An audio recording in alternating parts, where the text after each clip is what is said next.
Yeah, I mean, I think once Wednesday rolls around and you look back, it's 4-6, and been playing some good hockey. But right now it's a little bit of a stinger because you're just right there. You have 3 games in hand on Wilkes-Barre, and you're looking at going into tomorrow in first place. So it's just disappointing because some a lot of the things we talked about before the game we just didn't execute on in the 3-3 where.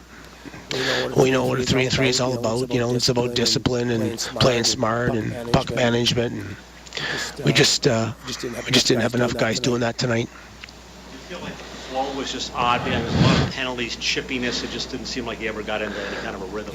Yeah, and we looked at the video after the second period, and we only had maybe 2-3 shifts in their end, 5-on-5, and I thought we were really good. We had some chances and had some really good zone time, but I mean we spent most of that period killing, really, because there were some guys that hardly seen the ice, and then we're down to 3 defensemen for a while, trying to kill penalties, and just going to catch up to you, and it did.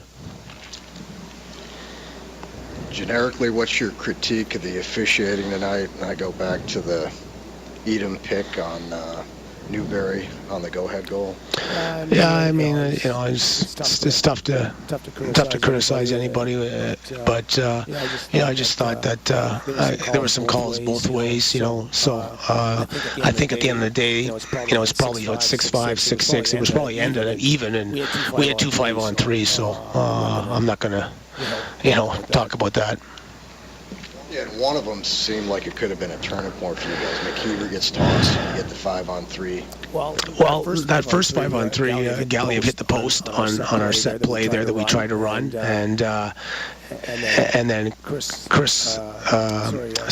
Connor Carrick missed one backdoor as well, which was a set play that we work on and practice on 5-on-3 there. And then Chris Connor missed the empty net on the deke. So we had 3 good looks there and couldn't get a goal. So the first one we executed, we had 3 looks that or at least 2 of the 3, which are kind of designed in terms of what we're looking to do in the 5-on-3. And Chris just, I think the puck just rolled off, or Bob Koff got his skate on, but from the bench it looked like he was down and out and had the empty net and missed. What was your assessment of Peter's weekend? Yeah, I think he was solid. I mean, probably a tough night for him with not a lot of 5-on-5 play and a lot of penalties, and so I mean overall I thought he was solid, and I'm sure Mitch Core was in the building and Scotty as well, looking at his game, but I'm sure they're pretty overall happy with what they're seeing to go back and ultimately probably get a start, I'm sure, here at some point.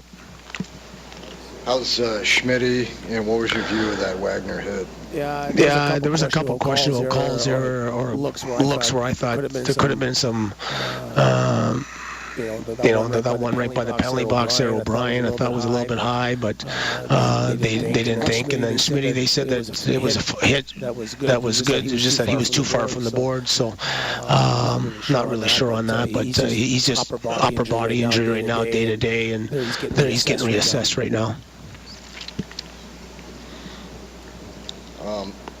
With Copley back, is Anderson maybe heading back to South Carolina, or are you waiting to see on Phil here through the week? Yeah, we'll get tomorrow off, and then Groovy will go back on the ice with the team Tuesday. So until he's fully ready to go, Andy will still be with us. So I'm sure it won't be till the end of the week in terms of Groovy's able to take the full net and able to give us maybe not necessarily a start next weekend, but at least being able to back up. So I don't think we'll. I don't foresee anything being done until later in the week for sure. Once we kind of get a good feel on Groovy, which will be, probably by Thursday or Friday. Okay, thanks. Okay, thanks. See you next week.